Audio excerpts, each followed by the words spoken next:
What a joy it is to be with each Enjoy Life Club listener today, as in a moment I'm going to speak on the subject, Guaranteed Ways to Fail as a Leader. But let me just kind of give you a little background where I am. I'm in Little Rock, Arkansas today.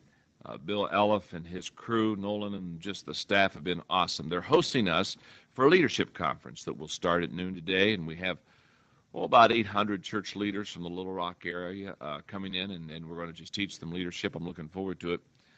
And we're here in Bill's church. Bill, thank you so much for hosting us. And this is a wonderful Southern Baptist congregation. He came 6 years ago and has had a pretty heavy responsibility of turning the church around and really getting it focused to outreach.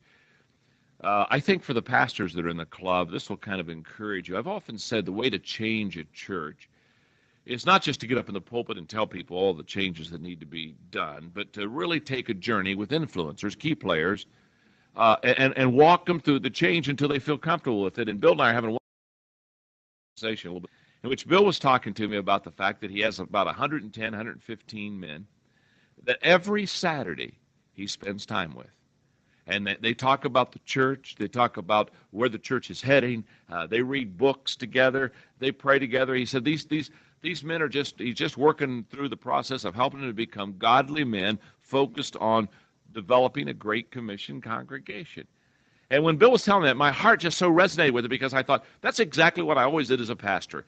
If I really wanted to make change, I just sat down with some key players, some influencers, and journeyed with them. Just took the journey with them. You know, if you take the trip with them, they learn much quicker about the process and what needs to be done. And then they go and influence the rest of the church.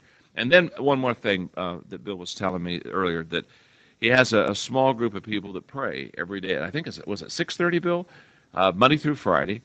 And then I was really blessed. Bill Klassen and Bill Marianne, my prayer partners, are in this lesson today with me. And to Bill Klassen, I'm saying, think about it. He prays with these people every Monday through Friday. And he told me this morning, Bill, he said that they prayed for me for an hour. And I say, wow. I mean, this is going to not only help me with the Enjoy Life Club lesson, this is going to certainly help me with the conference we're about to do. So, Bill, I love what you're doing. You're doing it as a leader does it. You're not only pointing and giving a vision and sharing with which way to go, but then you're also saying, come on, take the trip with me, take the journey with me. So they're here, and I'm glad that the staff is with us. I'm just delighted. Rod and Barbara Castle are with us, who have LifeWorks, which is a wonderful ministry of sharing news throughout all. I think you're throughout all Arkansas now, basically covering Arkansas. What's that? Central Arkansas, with good news, good attitude stuff, good leadership stuff, and they just had me on the front cover of their LifeWorks kind of periodical magazine, and it's exciting. Good to be with you guys. Jerry Riddle, Jerry and Nancy have been friends of mine for a long time. Jerry, you and I have been taking the journey for quite a few years, and this guy is what I call a long-distance friend/mentor. And he writes me letters, and he gives me ideas. He's a great idea man. And he just gives me ideas. He says, John, have you thought about this? And he's one of these added value people to me. He'll give me an article. In fact, this morning when he came in, he said, John, when you get a couple minutes to read this, you're going to really like this. And he gives me illustrations, thoughts, stories, outlines, sermons. You know what I'm saying? He's been, how many years have you been with me? I mean, it's 7 or 8 years. I guess he just listens to my tapes and realizes I need all the help I can get. That's the only thing I can think about. Anyway, so I'm among friends today, and I'm glad to be with you and the different staffs, and we got a campus ministry here. It's great. Good to be with you. Let's get into the lesson. Guaranteed Ways to Fail as a Leader. Last week, Margaret and I and her nephew, Eric, he's the guy that I always tell a baseball story about, and his wife, Trish, we went to the Atlanta Hawks Chicago Bulls basketball game at the Dome. In fact, it set an NBA record. 62,000 and some people came to watch this game. In fact, I realized the record was going to be set before I ever got to the Dome, because we were in a major traffic jam, and so I'm in there. I get in about the middle way through the first quarter. And it was a wonderful evening. It was a wonderful experience, and Michael Jordan was out there. He truly is a man among boys when it comes to that game. Had his way with the team. There was no question about it. In fact, Atlanta was getting beat up kind of bad, and with about a minute and a half, left to go at the game.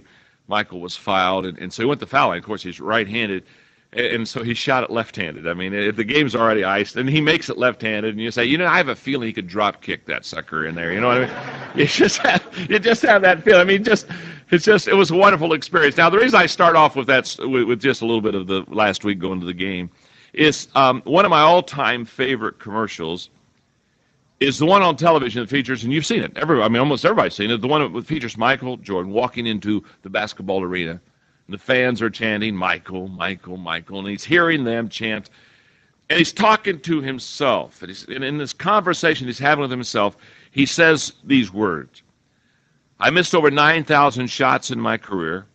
I've lost over 300 games. 26 times I took the game-winning shot and missed. And because of these failures, I'm a success." Every time I see that, I think, what a powerful message. Because I'm going to talk to you about guaranteed ways to fail as a leader. It's very obvious that Michael's had a lot of misses. He's had a lot of failures. Now, the one thing I want to really kind of lay out for you, and Michael has a quote, it's in your notes. He said, "I can accept failure. Everyone fails at something. But I can't accept not trying." I want to kind of cover this entire lesson by saying to you, even though I'm not going to really talk about that thought in this lesson, if you really want to fail as a leader, just quit trying. Every time you're going to mess up and never reach, obviously, your potential. But what I want you to note about Michael Jordan, when he says, I've missed 9,000 shots, et cetera, here's what I want you to see. Michael's missed a lot of shots. But Michael really has the mechanics down. He really knows how to shoot a basketball. Now, the reason I say that is there are a lot of people, they fail as a leader, and they really don't have a chance not to fail because nobody has ever sat down and helped them understand. For example, I love to play golf. I'm not a real good golfer, but I love to play golf. And when I watch a person that doesn't know how to play golf, it doesn't matter how much they practice until they know how to swing a golf club right. It's never going to turn out right. I mean, they may say, well, I just practice every day. Well, as I've told you before, practice doesn't make perfect. Practice makes permanent. And so what happens is if you're bad and you just practice bad, what you really do is you just get more bad. Practicing bad doesn't turn out someday for you to get good. And when I see somebody that, for example, in a golf game that really doesn't have their swing down, I say to myself, it's never going to help them until they get their swing down. My friend Fred Smith, and I use him as an illustration so many times because he's been a mentor of mine for maybe 15 years now. But he tells a wonderful story about a businessman who had run a multi-million-dollar business into the ground. I mean, lost the company, went financially broke, and everybody lost jobs. I mean, he just ran into the ground. And the man was talking to Fred Smith because Fred Smith has been a great businessman and a very wise person. And so he's talking to Fred, and he said, "I don't know what God's trying to tell me." And if you know Fred, you're going to love this answer because this is a typical Fred Smith answer. Very calm, very, very unassuming way. Fred looked at him and said, "Well, God is teaching you that you've made some very stupid decisions." Now, this is a very key part because we're going to talk about guaranteed ways to fail as a leader. Now, what I'm here to say is that I have watched people in leadership positions just do a lot of stupid things. And they think, well, the devil is just giving me great trials. I don't know what God's trying to do. And I want to say, time out. Don't even bring the devil or bring God into it. Do us all a favor. Leave them both out. You're just making some stupid decisions. You're just not doing things that'll work.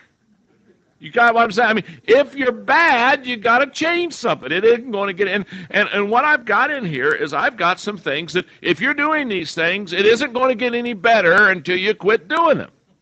Okay? I'm going to share with you eight guaranteed ways to be a failure. I promise you as a leader, you just won't make it if you do this stuff. So I'm going to give them to you. And then let's talk about how to turn them around. Number one, okay, you're ready, I can tell. The first guaranteed way to fail as a leader is by not listening. I promise you, if you don't listen to people, you'll fail as a leader.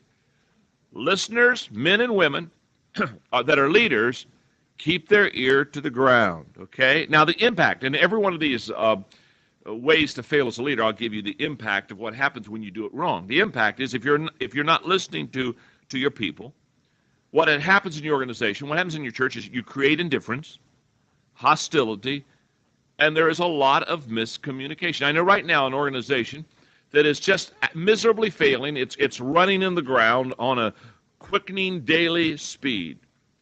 And I was talking the other day to one of the employees, and they were very frustrated because they said, we know that we're going down, but there's no communication. Nobody's listening. Nobody's talking. Everybody's kind of holding their cards close to their chest. They've got a losing hand. They're not going to make it, and they're saying, but nobody's talking. Okay, now, leaders, we as leaders are in deep trouble when we fail to listen, first of all, to God, because as church leaders, what happens is we fail to listen to God.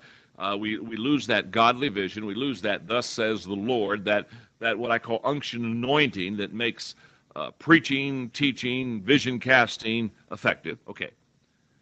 And we're also in terrible trouble when we fail to listen to others. Because at that time, what we do is we fail to connect with people and we fail to bond with people. Dan Ryland did a devotional the other day in the Enjoy Life to the Enjoy Life crew. It was a wonderful devotional entitled "Be Still and Know That I'm God." You know, what David talks about, and the Hebrew word on that phrase "know," that word "know," be still and know that I am God. The Hebrew word for "know" is to experience. In other words, be still and experience God. Know Him. Know His voice. Bill Hybels and I were in Denver last week doing a leading communicating conference, had a wonderful time. And Bill was doing a lecture on dangerous leaders, one of the greatest leadership lectures I've ever heard in my entire life. Talked about how to be a dangerous leader, and a lot of it he talked about personal time with God. He talked a lot about quiet time with God, listening to God, getting your spirit in tune with God's, and just really was given a lot of good stuff. And when he finished with this lecture, he sat down, and I just walked up and sat down on the platform there of this wonderful church in Denver, and had the pastors bow their heads, and I just said, I can tell God's really talking to you. And I had not said any more than that, and I mean by the hundreds. Pastors just started coming out of their seats and coming down and kneeling and letting God do a real work in their life. And I thought to myself, what made that day, what that day really was all about was the God moment, the God moment. And as leaders, we got to be listening to God. We got to be hearing His voice so that we can connect our people with God. This is obvious. We got to be listening to God. We got to be listening to our people. If we're not listeners, if we haven't learned to listen as a leader, if we're tellers, if we're pointers, if we want to preach and not communicate, preaching's one way. You kind of hammer at people, and you've got to learn to communicate. You've got to learn to listen. So when we fail to listen, some things happen that are not good. Let me give them to you. Number one, when leaders fail to listen, they fail to gain wisdom. Because listening is a way to gain wisdom. Because everything you say, you already know. Have you ever thought for a moment, we never learn until we shut up? Huh? So as long as I'm doing the talking, I'm not doing any learning. But when I let you talk, all of a sudden I gain wisdom. When I went to Skyline in 1981, Steve Babby was on our staff, and Steve has some wonderful gifts, of which one of them was a spiritual gift of wisdom. And because I was new in that church and had followed the founding pastor in 27 years of one pastor, and Steve had been there with him for many, many years, probably for the first 2 to 3 years, I listened every week without fail. I would call Steve in and say, Steve, you got to talk to me. This is happening in the church. Why is this happening? Because there is always previous seed to action. So when you see something happening, you know that there was a cause for that. And he would give me wisdom. He'd say, well, let me tell you a little bit of the background. And he just constantly gave me background, and I constantly had a good sense of what was happening in the church because I listened to him. Every week for 3 years, he was invaluable to me. I just listened. I'd say, talk to me. Then I could make leadership decisions. Just kind of like the guy who said, you don't tear the fence down until you know why it was put up. And Steve gave me great wisdom on just helping me understand what had gone on before me and why it had gone on before me and all of the inside stuff that I just needed to hear. So when you fail to listen, you fail to gain wisdom. Number two, when leaders fail to listen, their people stop communicating with them. One of the things that happens is that when we fail to listen, the people around us shut up. They said, well, why talk to them? It doesn't do any good. I mean, there's no give and take here in the process. That's why I put the quote, when followers no longer believe that their leader listens to them, they start looking around for someone who will. When I do leadership conferences like I'm going to do today in Little Rock and tomorrow, invariably I have staff members just come to me and talk to me because staff members come to these conferences as well as senior pastors and business people. I would say one of the top 3 complaints of staff as they talk to me is that the senior pastor doesn't listen, that the communication is not a two-way street. It's from the top down. And they a lot of times they're frustrated, and a lot of times they'll say things with great love for the senior pastor. It's not a senior pastor bashing. I wouldn't allow that. But it's kind of like, boy, I just wish that I had a forum to share ideas and thoughts and run with things. In other words, nobody's listening. When leaders fail to listen, number 3, they fail to hear what isn't being said. Here's what I know. If you don't listen to the audible voice, you won't pick up all the visual communication people want to give you too. Non-listeners miss what I call the signals of the people around them. So therefore, in your notes, I have this quote, leaders must tap into that underground flow of information. They must keep current on undercurrents so they can get a feel. You know, this is nothing new. Peters and Waterman in their book many years ago, what did they do? They taught the MBWA, management by walking around. Get out of the office. Get out there where the people are. Get a feel for what's happening. Sense the whole situation. We all know this. Number 4, when leaders fail to listen, their failure to listen is usually in all areas. In other words, it's a failure of listening, period. Dietrich Bonhoeffer, great quote. He who can no longer listen to his brother will soon no longer be listening to God either. Powerful quote, isn't it?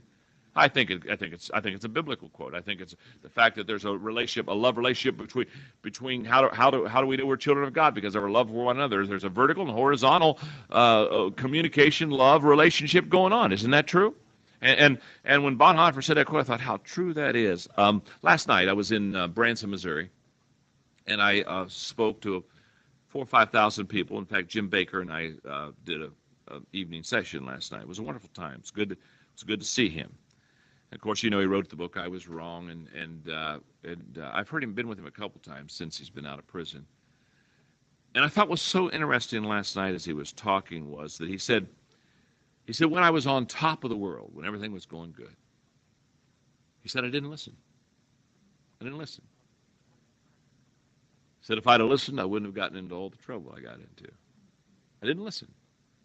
And he said, the one thing that this whole process taught me, and he brought it out beautifully time and time again last night in his message, the thing he continually brought back out to us is the fact that he said, what I've learned more than anything else, going clear down the bottom, being in prison and all the process of the downward fall, he said, what I've learned more than anything else is to listen.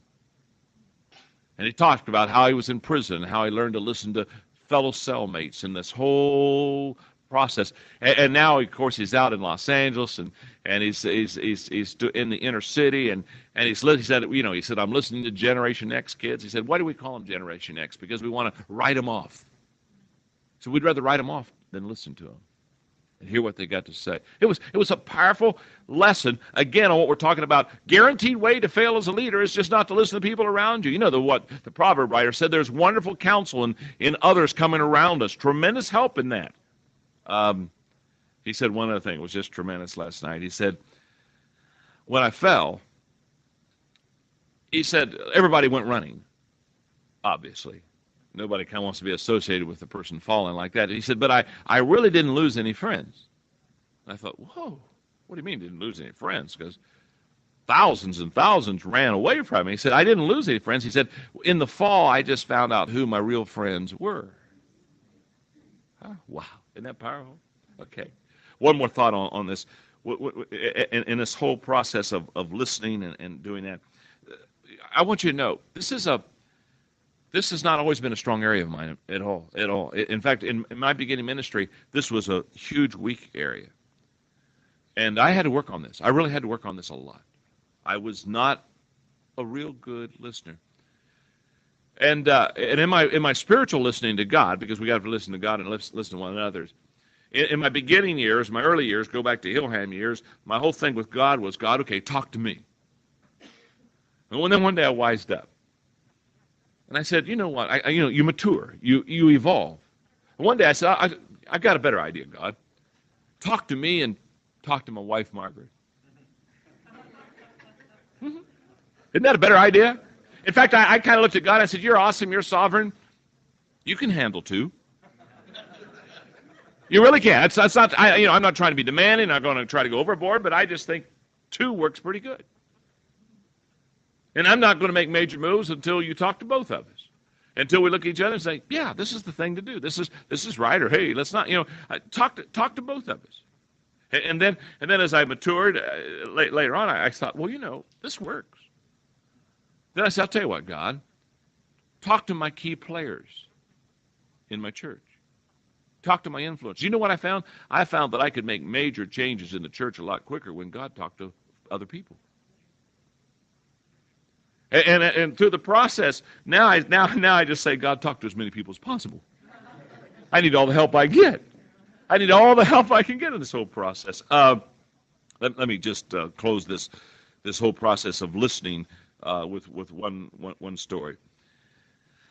When Teddy Roosevelt was president, he hated, Teddy Roosevelt was an action guy. He was a boxer, and he liked action. So there were a lot of things of the presidential position that he didn't care for. One of the things he didn't care for were all the ceremonies and all the kind of the gala balls where you just have to go out and kind of socialize. And he said I hated it because he said you always said the same thing. You smiled, that same old tired smile. You repeated the same greeting to everybody by rote, and he said, they're kind of, he said they were talking with their mouths but not their heads. And then he said one day, now I'm going to read. He said, I was tired of shaking hands and smiling that big smile. And so he said, I decided to do something absolutely outrageous, convinced that no one was listening anyway, as they were going through the presidential line, okay? He began to greet his guest, the rest of his guests, by saying with a smile, I murdered my grandmother this morning. And everyone smiled and said things like, wonderful, oh, that's lovely. Keep up the good work. And he said one diplomat was listening, however, and he leaned over when he said, I murdered my grandmother this morning. This diplomat leaned over and whispered in Roosevelt's ear, I'm sure that she had it coming to her.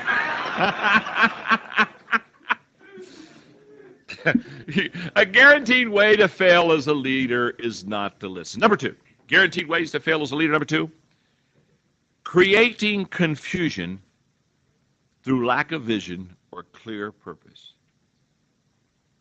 I see it is poor focus, little coordination, haphazard planning. A leader is one who basically in this whole process of vision casting does four things. A leader is one who sees more than see. Isn't that true? By the way, if somebody has seen more than you, you're not the leader. Okay? The leader sees more than others see. So, but secondly, they see farther than others see. In other words, it's not only quantity, it's distance. And a leader is one who sees, watch this one, before others see. When I was working on this part right here, I got real inspired. I thought this would be a great lesson in itself sometime. The ability to see more, that's quantity. Further, that's distance. Before others see, that's timing. Oh, yes. But number 4, a leader is one who helps others see what the leader sees. And I want to really focus on that, helping others see what you as a leader already see. One of the great vision passages, as you know, being biblical scholars, is the one in Habakkuk. Write the vision. Now, in my notes, I have underlined this next phrase. And make it plain upon tables, that he may run that readeth it. In other words, Habakkuk said, I want you to know, when you cast the vision, make it plain upon tables. In other words, write it out so clear. And why do you write it out clear? So the person who reads it can run. You know what the whole implication here is? If it's unclear, they don't run. They don't take the vision and take off with it. You know why they don't take off with it? They're not sure where to go. They're hesitant. They're insecure. So he said, make it so clear that the person who reads it can run with it. For the vision is yet for an appointed time, but in an end it shall speak, not lie, though it tarry. Wait for it, because it will surely come. It will not tarry. Habakkuk said, make the vision clear. Jack Welch, who is just probably the #1 CEO in America, Jack Welch of General Electric has these words. Without question, he said, communicating the vision and the atmosphere around the vision has been and is continuing to be by far the toughest job we face. Did you notice Jack Welch didn't say having the vision yourself as a leader isn't the tough thing? He says communicating it. The ability to communicate it and set an atmosphere around that vision that makes that vision conducive for growth and acceptance and change. He said that is the hard part. So from the words of Jack Welch and words of Habakkuk, I said, okay, how can I, in this Enjoy Life Club lesson, real and in capsule, teach how to communicate vision clearly? And let me just give you 4 things real quick. Well, number 1, clearly see the vision yourself. Okay, it starts there, okay? In fact, if you have a fuzzy vision, it's going to come out fuzzier, okay? So it's impossible to have a fuzzy vision and do a clear presentation, except to be clear in the fact that you don't know. So when it's done, everybody's clear that you don't know. I love the little cartoon. It's out of Leadership Magazine, I'm sure. 2 pastors. Have you ever noticed that where there is no vision, the people find other parishes? Boy, that's so true. Let me just say one thing about seeing the vision clearly. I have observed, and this is a fact, you can go to the bank on this. The only way that you can ever get the vision clear and crystal and concise is by spending a good amount of time with the vision itself. Become friends with your vision. Here's the way. Here. Are you going to microwave your vision, or are you going to crock pot that sucker? I know there are way too many leaders that have microwave visions, and then they wonder why it doesn't fly. You got to crock pot it. You got to let it simmer. You got to give it time to bring out the flavor, to make sure it's everything that you possibly want it to be. Okay. So how do you communicate a vision clearly? See the vision clearly yourself. Number 2, understand that people, now this is the most important part of the vision thing that I want to talk about. Understand that people will see the vision from their perspective. Very key. So we're going to talk about this. In the 17th century, the King of Siam was a very good friend with the Dutch ambassador, of course, that was in the King's country. And one of the King of Siam's favorite ways to pass time was to listen to the ambassador from Holland talk about Holland. And he'd talk about their shoes, their wooden shoes, and the windmills. And it was very fascinating. It was very fascinating to the King of Siam. But one day, the ambassador made a very outrageous claim. He told the King of Siam that it got so cold in the country that he lived in that the water froze. And that one of the elephants in the Kina Siam's country could literally walk on the water. And the Kina Siam said, that's not true. And the relationship between the ambassador from Holland and the Kina Siam broke that day. And he never had a good relationship with him again because from the Kina Siam's perspective, he could not imagine water freezing over. It wasn't in his world. Didn't happen in Siam. He couldn't, it was too big of a leap in the perspective realm for him to take. Now, the reason I tell you that interesting story is when you and I cast vision in your church or when we cast vision in the organization, I want to tell you something about perspective. People hear the same leader, hear the same message at the same time, but they don't catch it the same way. And I hear pastors all the time say, man, I just preached last Sunday this message, and now they're over there and they're saying this about it. How could they miss it? I'll tell you, weren't they there? Of course they were there. But they were there, but they listened to the vision through their grid and through their eyes and through their perspective. Now, you all know that I teach the 5 levels of leadership. The lowest level is the position level. That's where you have a title. You don't have a relationship with the people. You just got a title. You got an office. You got a name. Okay, here we go. If you are on a position level with the people in your organization, people have not bought into the dream or they've not bought into you as a leader. So when you cast vision, they're not going to buy. Don't worry about it. Say, boy, I hope they catch the vision. They won't.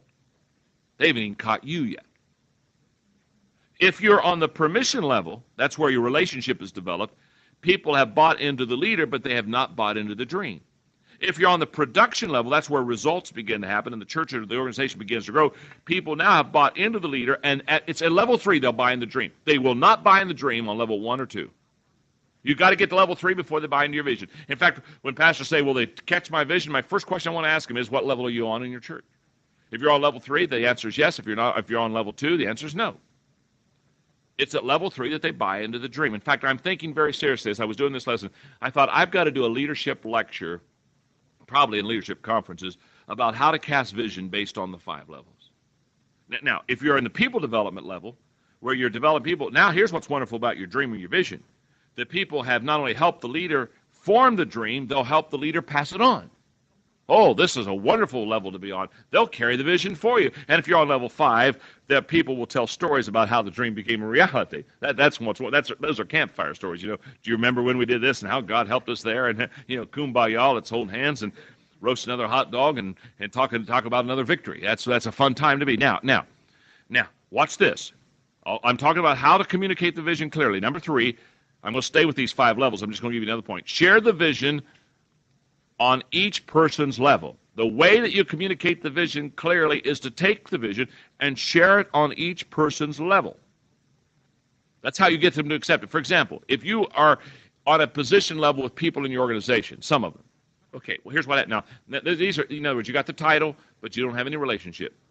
How do you pass the vision? Well, it's very simple. Have other people of influence share the dream. Oh, that is so key. In other words, they haven't bought into you yet, but they bought into other people. So have those people carry that torch for you. I'm just stop here for a moment. Enjoy Life Club listeners as you're listening to this tape. Do yourself a favor when you're done with the tape. Go back to those notes because I wrote everything in there for you because I didn't want you to miss anything. And just spend a lot of time on points 2 and 3 on these 5 levels of vision, guys. I want to tell you something. This can get you out of a heap of trouble. This can keep you from having to leave your church too early and say the next congregation that God called you somewhere. Okay? I'm your friend. My name's John. I'm a communicator. There's a lot of wisdom in these points 2 and 3, okay? I don't get it very often, but when I get it, I have to tell you about it, okay? Okay, now, then when you're on the permission level with people, how do you share the vision? You know what? You already have a relationship with them. They just haven't bought into your dream. You know what you do? You walk alongside and say, I'll tell you what. I like you. You like me.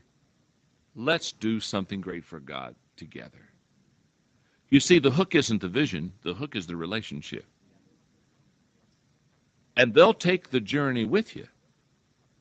Not because they're so sold on the vision, they just like you. If you're on level 3, you tell the people because they are result-oriented, they're seeing growth, you tell how the dream will help the organization. On level 4, if the people development, you tell how the dream will help people. And if on level 5, You picture the celebration, what's going to look like when you achieve the dream. Now, all I'm doing is telling you that whenever you cast vision, you can't cast vision one way. This is where we make the mistake. We get up, preach the message, have one way to, we have one avenue, and we cast the vision that way and wonder why not everybody jumps on board. You have to cover all of your bases. One more thing, and that is in communicating the vision clearly, have the people personalize the vision. The moment they personalize the vision, they take ownership of it. When we were relocating at Skyline and we went up on our mountain to have a service before we ever were able to do much, and we weren't even having the land zoned yet, we had the cross unveiled. Bill Marion, you remember the unveiling of the cross on top of our mountain. One of the things we did on top of the mountain with, I don't know, 3,000 people that day, 3,500 that came to the top of the mountain for that service, is I gave every one of them a card, and I had them write on the card what their dream was the day they arrived on top of the mountain with the church. And we literally took about a half hour, and we marched around the cross, and they all laid their dreams at the foot of the cross. And over the next 6 months, I'd get up every Sunday and say, let me tell you what Mr. and Mrs. Smith's dream is when they get to that mountain. And you personalize the dream. Personalize the dream. That's when they take ownership of it. Okay. Guaranteed ways to fail as a leader. Here we go. Number 1, not listening. Number 2, creating confusion through lack of vision and clear purpose. And I'll have to say some of these a lot quicker because we'll do these a little quicker, some of them, not all of them. Number 3, not trusting or believing in the capacity of others. Guaranteed way to fail. If you don't trust people, if you don't believe in their potential and in their capacity, you're going to always fail as a leader because people will feel your lack of belief in them. In your notes, here, great quote. If you mistrust your employees, you'll be right 3% of the time. If you trust people until they give you a reason not to, you'll be right 97% of the time. Play the law of averages. Henry Stimson said, the chief lesson I have learned in a long life is that the only way you can make a man trustworthy is by trusting him. And the surest way to make him untrustworthy is to distrust him and show your distrust. I've told you before in the Enjoy Life Club that my second church, I had a staff member that went wrong. And I had defended and protected him, and it didn't turn out good. And I can still remember, because I'm a kid then, 26, 27, something like that. It's my first staff experience, and I can still remember saying, that's it. I'm going to pull back. I'm not going to get close to staff anymore. I'm going to hold him at an arm's length distance. I'm never going to get hurt again. And over the next 6 months, that's exactly what I did. I just kind of held them off and very careful in my commitment to them or relationships with them. And then one day it hit me 6 months later, John, you big dummy, you. The good news is if you stiff-arm people and hold them off, the good news is they'll never hurt you. The bad news is they'll never help you. And it was that day I said, okay, for me to open myself up to being helped by those around me, I also open myself up to being hurt by those around me. So I determined that day that I would stay close, trust long, and believe deep. Have continued to do that. One more quote, B.C. Forbes. Better to be occasionally cheated than perpetually suspicious.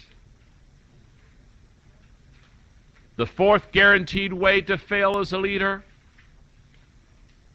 playing politics.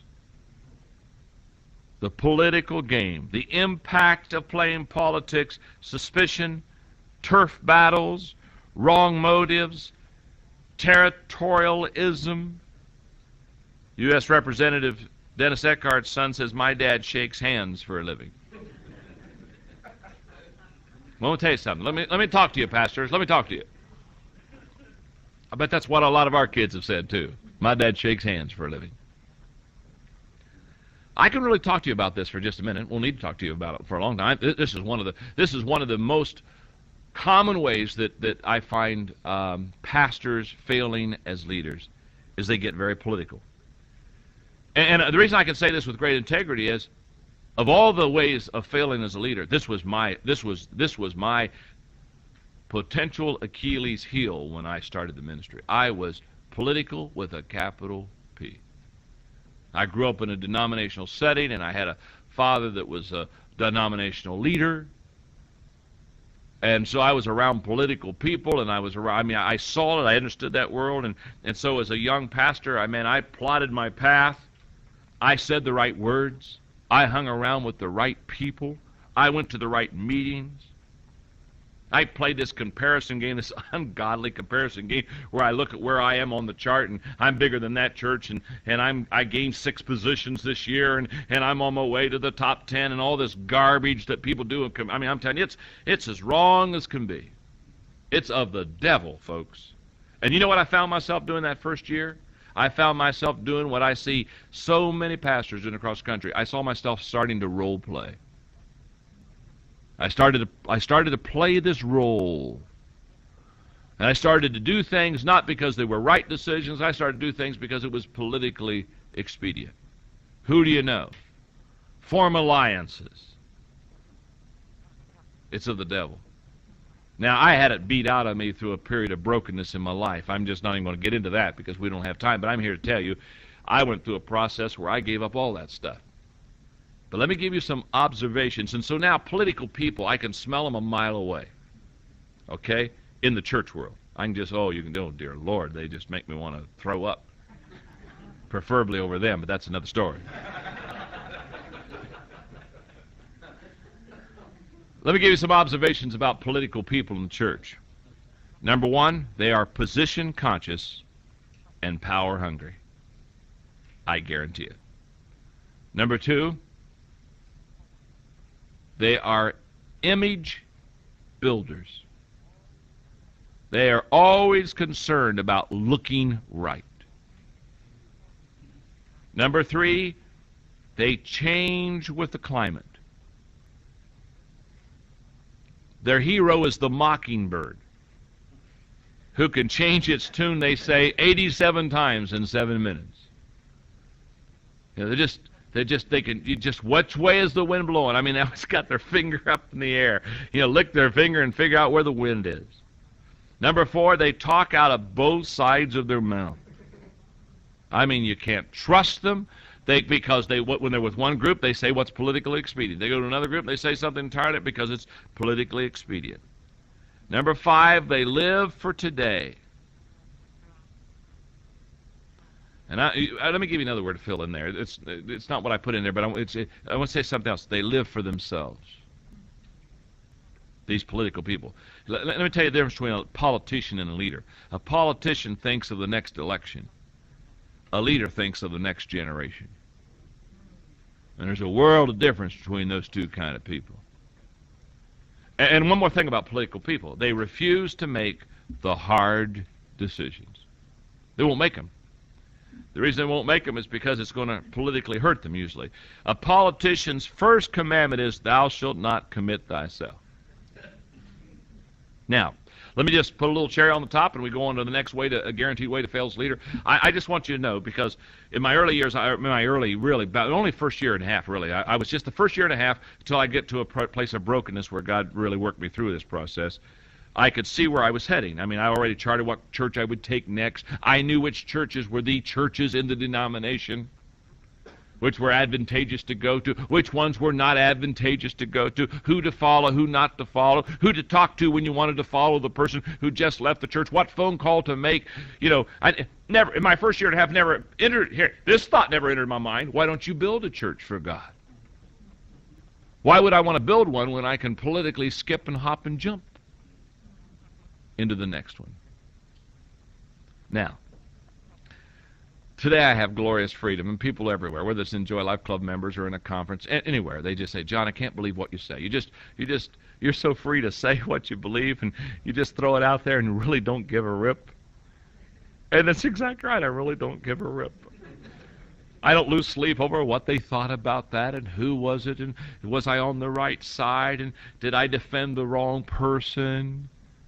I've been in several meetings as of late where I've, quote, defended the wrong church leaders because they didn't match up with someone else's theological quite perspective, and everybody's alarmed, and they really need to go get them a life is what they really need to do. I'm telling you, some of you folks, when you get to heaven, you're going to be very surprised who's there. God's going to have to give you a whole new heart before you go over there and hug those people.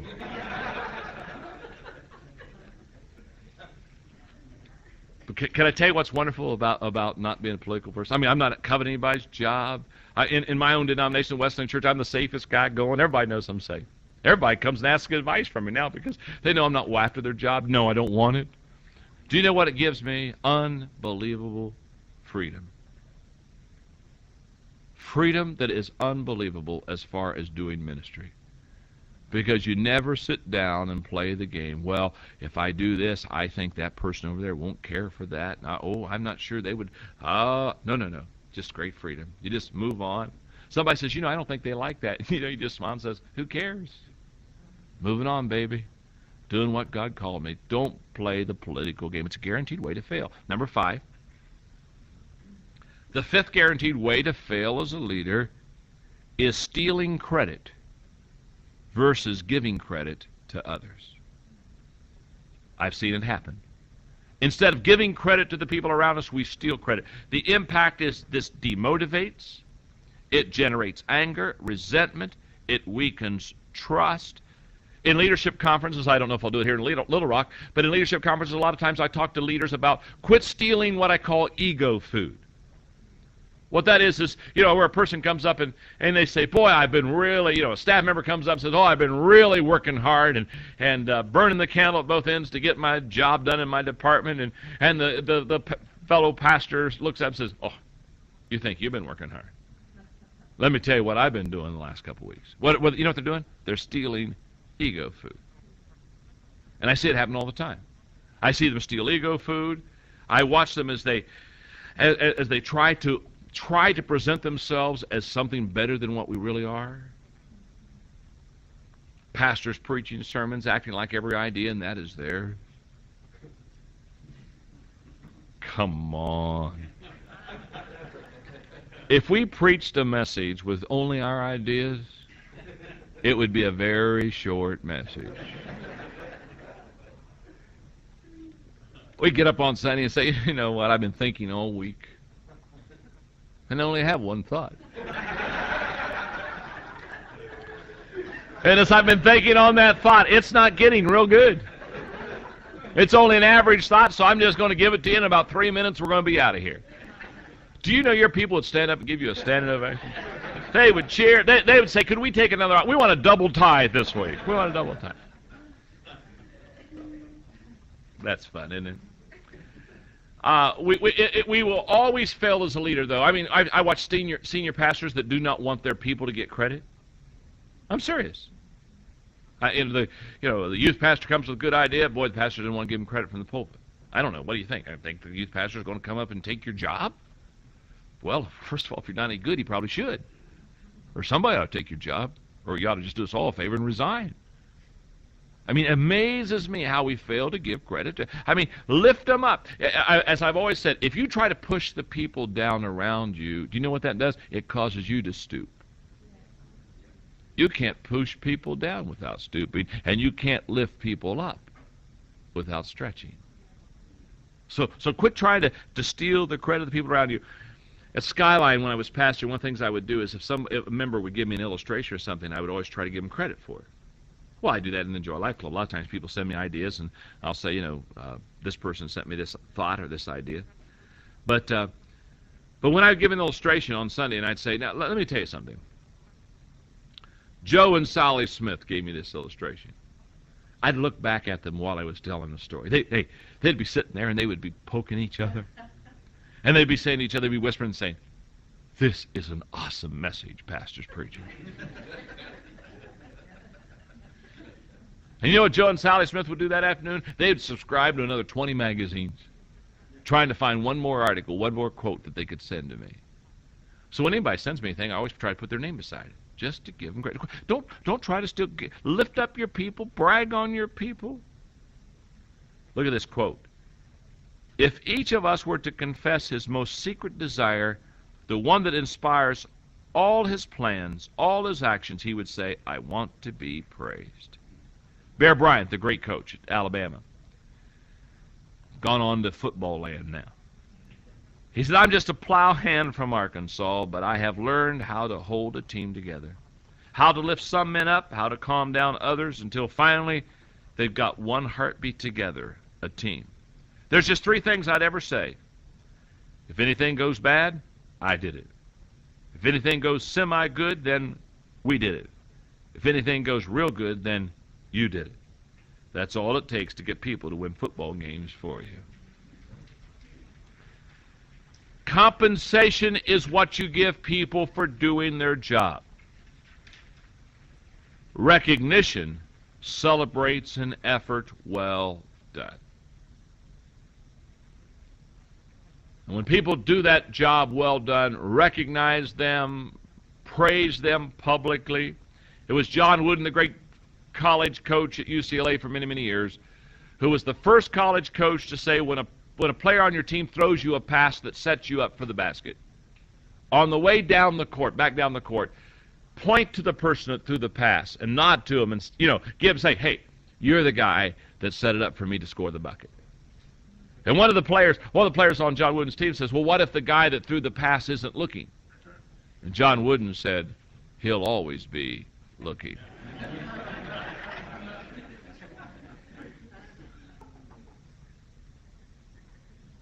Says it all, doesn't it?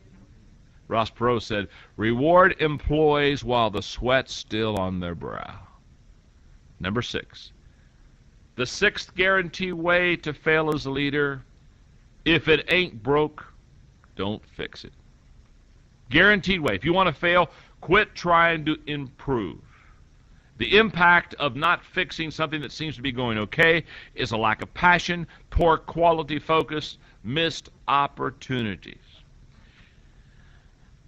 In the middle 80s, when I was doing Breaking the 200 Barrier with Carl George and Pete Wagner, it was in that conference that the shepherd-rancher kind of debate began, in which basically we're saying that if you want to get your church beyond 200 pastors, you've got to go from being a shepherd to a rancher. You've got to quit trying to take care of everything yourself, and you've got to think like a rancher. Okay, it was a very wonderful seminar. I really enjoyed doing that with the guys, and it was a very wonderful time in my life teaching that seminar. One of the things that was very interesting to me was that in that conference, some pastors would come and say, well, I think I'm a shepherd. And others say, well, I think I'm a rancher. Here's what I have found. That if you ask a shepherd how their church year is going, and they'll say, well, wonderful. You know what? There are no problems this year. Everything seems to be going real smooth. You know what? That's what a shepherd likes. Everything going real smooth. If you ask, quote, the rancher how everything's going, if they've had a kind of a peaceful year, they'll say, terrible. Nothing's happening. Nothing's happening. Now, two total different perspectives. The shepherd says, if it ain't broke, don't fix it. The rancher says, if it ain't broke, fix it anyway, because change is going to cause it to be out of date real soon, and I got to keep improving, I got to keep changing. Does this make sense? Stuart Johnson said, our business in life is not to get ahead of others, but to get ahead of ourselves. He's talking about improvement, to break our own records, to outstrip our yesterday by our today, to do our work with more force than ever before. I have a fellow that's in the president of ISS in our organization, Dave Sutherland, who is, I've never met anybody like him. He is the finest strategist I have ever met anywhere at any time. Whenever there is a problem, one of the reasons why God is blessing Enjoy Stewardship Services in such a way is the guy is a brilliant thinker. He's a brilliant thinker. He can take any church that is stuck with a financial problem, and he can say, okay, here's what the issue is, and here are the 6 steps to get to success. Here's how we're going to get the money for you, or here's how we're going to build the building for you. He's a great strategist. And Dave Sutherland, what really, he stretches me. He's one of the, I could count on one hand the people in my life that really stretch me. All of my life, I've kind of been the stretchy, okay, of others. And so I cherish greatly friendships of somebody that can stretch me. Dave Sutherland's one of these kind of guys. And one of the things I really love about him is he takes Enjoy Stewardship Services, and he never is content with where it is. He says we got to keep growing, we got to keep developing, we got to keep stretching, we got to keep getting out there on the edge, we got to keep making all these campaigns personal. We don't want to give them set programs. We got to find out where they are. We got to be able to do this in different type of church cultures. And he's always stretching. Bill Hybels has a lecture of leaders in which he says one of his points is that great leaders have the ability to spot entropy in an organization.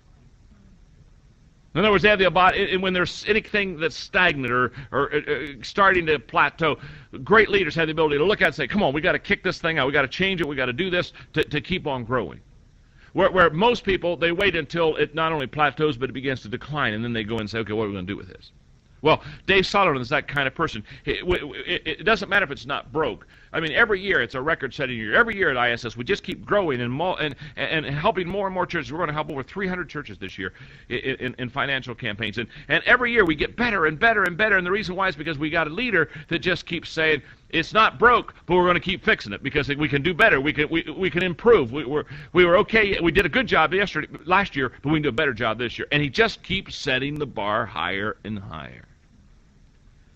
Now, I have 2 paragraphs, and it's in your notes. I'm going to read it, and we'll go on to number 7.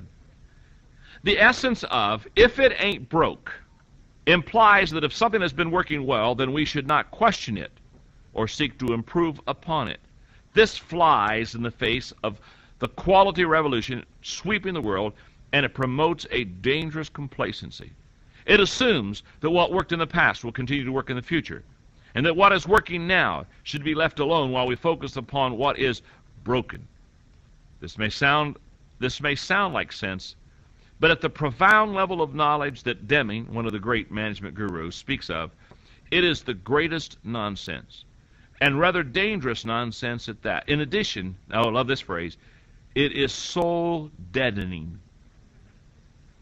That mentality disinvites participation and demotivates the employees from thinking, innovating, and putting their hearts into making the enterprise perform at the highest levels of functioning. The proper questions are, if it ain't broke, how can we do it better? If it ain't broke, when is it likely to break down? If it ain't broke now, is there an even better way? If it ain't broke now, given the rapidity of rapidly changing world around us, how long will it serve? It may not be broke, but should it even be around? Boy, there's a word for the church in there, isn't there? Oh, man, right now, senior pastors are having heart problems here. We're just dying because how many times in the church we're just so slow. We're just so slow to move out and press. Okay, number 7. 7th guaranteed way to fail as a leader is the failure to prioritize.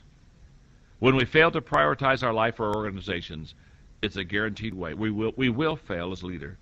Impact of failing to prioritize, activity without accomplishment, misuse of time, energy, and resources. I love the quote, if you chase 2 rabbits, both will escape. So let me give you ways that we need to prioritize our life. Number 1, leaders need to prioritize their life, period. They just need to prioritize their life. You know that Halftime has been a very impacting book in my life, Bob Buford. If you don't have it, you really need to get that book. 1 paragraph. It's a sentiment remarkably similar to one voiced by Eric Hoffer, the American longshoreman philosopher, who shrewdly observed that the feeling of being hurried is not usually the result of living a full life and having no time. It is, on the contrary, born of a vague fear that we are wasting our life. When we do not do the thing we ought to do, we have no time for anything else. We are the busiest people in the world. In the first half of your life, you may have often felt that you were that you're one of the busiest people in the world. The key to a successful second half is finding your one thing, and in the process, finding what the Bible calls a state of joy or blessedness. Leaders need to prioritize their life. Number 2, leaders need to prioritize their people. Last week when Bill and I were in Virginia Beach and doing the conference, Bill said, people need to be fed and led. Well, leaders equip the top 20%, 80% of the time. That's what leaders do. And they minister to everyone 20% of the time. You got to prioritize your people. The Pareto principle, the KIT, the pathways to success that we have and enjoy, is absolutely a must. If you've never understood priorities, again, my book, Developing the Leader Within You, I have a whole chapter on prioritizing. The KIT, Developing the Leader, or the KIT, Priorities, the Pathway to Success, with the 2 videos. It's essential to understand how to prioritize people in your life. Number 3, leaders need to prioritize their development. I'm talking about your personal growth now. Spend 70% of your time developing your strengths, 25% of your time learning new things, and 5% of your time working on your weaknesses. Number 4, leaders need to prioritize their thinking. One of the most fun lessons I've ever done is the one that I did a few months back, called Think Your Way to the Top, how to think your way to the top. We need to prioritize the way that we think. Leaders should spend 80% of their time thinking about tomorrow and 20% of their time thinking about today. By the way, if I were doing a leadership management lesson, I would turn around and say managers need to spend 80% of their time thinking about today and 20% of their time thinking about tomorrow. It's one of the differences between leaders and how they think, and managers. Number 5, leaders need to prioritize their resources. Our money, our manpower, our energy, our time. We need to prioritize those things. Hey, if you go down to the racetrack, you don't go up to the window and bet $2 on the nag that's going to be running, do you? You don't say, hey, I know the horse has never won a race, but I want to improve its self-image.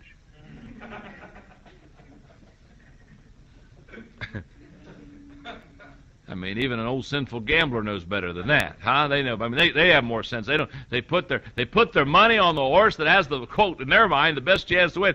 The only people I know that does it exactly opposite is 2 organizations: the government and the church.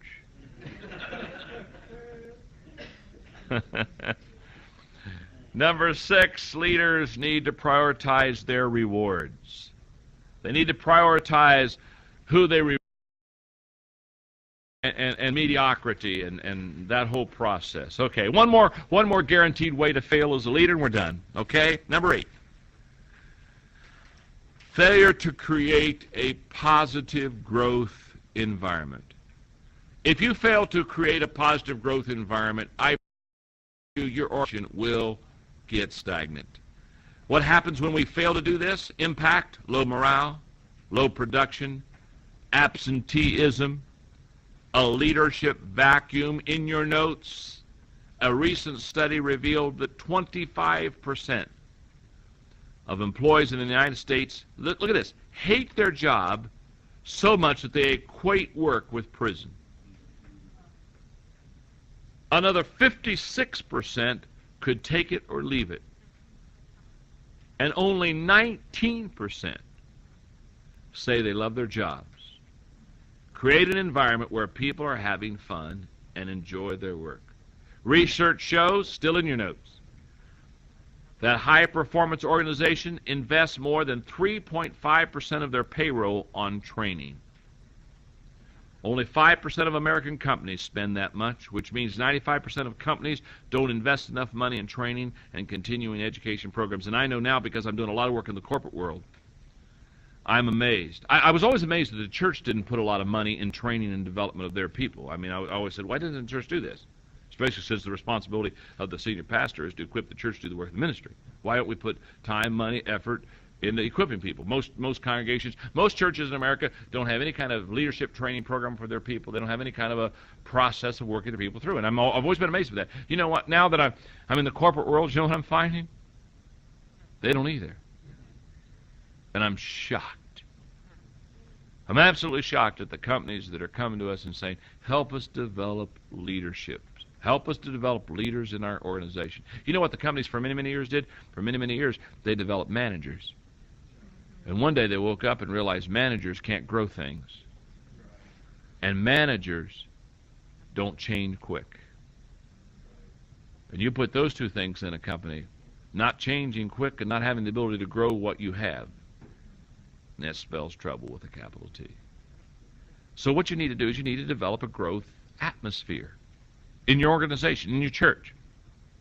Now, everybody knows I have a commitment to growth. I'm not going to talk about that. Everybody that knows me, probably I have 2 great passions in life as far as teaching. One is leadership, and one's personal growth. I mean, I just talk about it. And what thrills me about my 4 companies, organizations, Enjoy, IMS, Enjoy Stewardship Services, and Equip, is these are organizations that are not only growing, but these are organizations that really grow their people. We're into growing our people.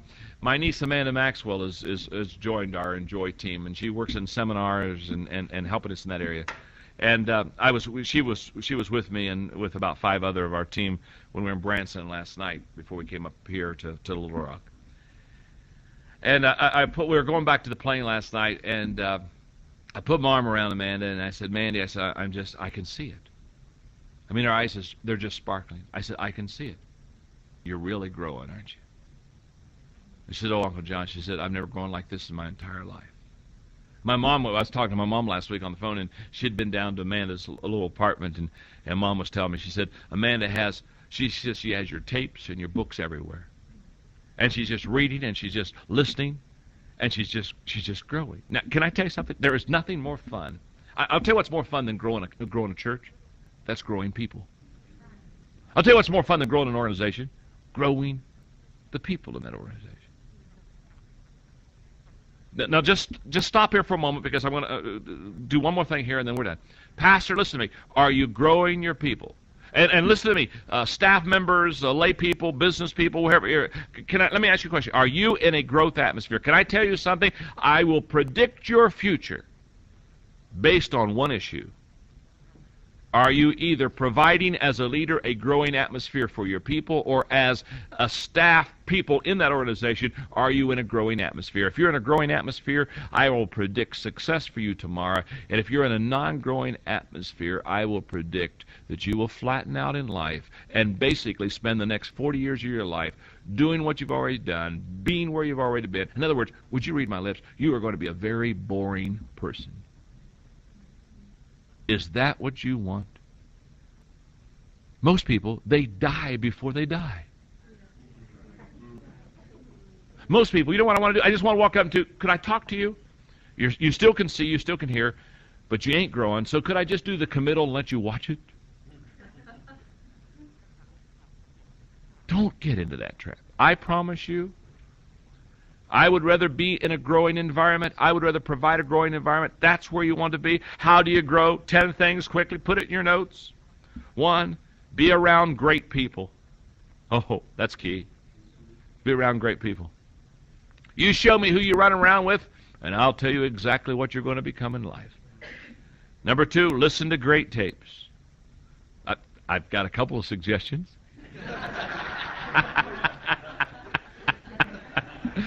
Oh, shoot me before the sun goes down. All right. Number 3, attend great conferences. Last week when Bill and I were together again, Bill looked at these guys that were wanting to become leaders, these ladies that were wanting to become leaders, and he said, if you want to learn how to be a leader, get to a leadership conference. Get around leaders. Get around the people that are doing the job. That's how you grow. Number 4, visit great events. Oh, yes. Man, I have on my calendar some great events I'm going to visit. I'm telling you, I'm not going to let life pass me by. The rest of you, I don't know what you're going to do, but I'm not going to let life pass me by. I've been bugging Margaret for a year now, saying, where do you want to be on New Year's Eve, 1999? Where do you want to be? And we've been having some of those wonderful discussions. Where do you want to be? Where do you want to be? I mean, the next day ushers in a whole new millennium. Where do you want to be? Home watching television? So we made a decision the other day, just a couple weeks ago. We're going to be in Israel. Tell you where I'm going to be on New Year's Eve, 1999. I'm going to be at the wall. Going to be at the Western Wall. That's where I'm going to be. I think I want to be in Israel. So I said, Margaret, I'll tell you what let's do. We had a good time. We were talking about, I said, let's do a leadership conference. Let's take 200 people with us to Israel, and we're going to get some of the great Jewish leaders, some of the key people in position and power right now that will do leadership. And I said, they're going to have a huge event. We're going to have a huge event. There's going to be a 20,000 voice choir. I said, let's join up. Let's go to Israel. let's be there. Let's spend New Year's Eve, New Year's Day. And then I said, let's do a leadership conference in the land of our Lord. I love it. I love it. And Mary Ann right here. Mary Ann and Bill Class said, they said, and a couple to pray for you. Hey, Bill, Mary, you better believe it. Let's go to Israel. Let's go to Israel.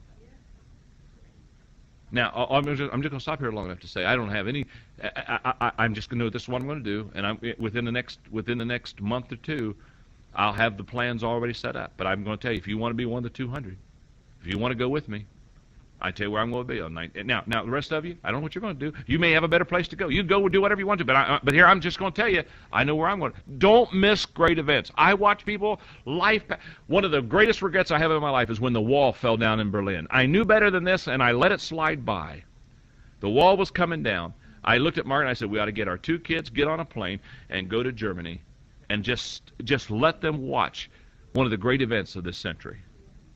And I didn't do it, and I've regretted it ever since. And I said to myself, I will never again, for me and for the people that I love, I will never again intentionally miss something that you just shouldn't miss. Attend great events. So if you're interested in Israel, call. By the time you get the tape, we'll have some kind of a plan for you. Come be with us. I'm going to tell you, that's where I'm going to be. You want to go to a great event? We're going to go to Israel. That's what we're going to do. Number 5, read great books. If you really want to grow, read great books. Number 6, file great thoughts. That way you don't lose them. Number 7, journey to great places. Number 8, pursue great dreams. That's the reason I wrote the book, The Success Journey, the process of pursuing your dream. Number 9, embrace great moments. Don't miss the great moments. Embrace them. When you're in one of those great moments, just freeze the frame. You know what I'm saying? Just freeze the frame and say, I will let this indelibly be placed on my mind, never to forget. I mean, I want to take a picture, but I'll tell you what, take a picture in your mind, too, of what it is. And number 10, make great decisions. That's how you grow. Let's pray. Father, thank you for our time together. It has been so much fun to talk about growth and development. I ask that you would bless every Enjoy Life Club listener. May they continue to stretch. May we look at these 8 areas that'll just guarantee failure and say, wait a minute, I got to stop. That's 2 or 3 areas that I'm doing wrong. May we have courage to do it. May we have courage to find somebody to help us do it. Help us to turn around wherever we are, wherever we're going, whatever we're doing. God, help us to grab hold of ourselves and say, I want to be a leader that gives himself or herself a chance. So I thank you for our lesson. Thank you for the people here I've been able to share with in Little Rock. Thank you for our Enjoy Life Club members. May they take the tape. May it burn in their heart. May it change their life in a positive way, and we'll give you glory and praise for that in your name. Amen.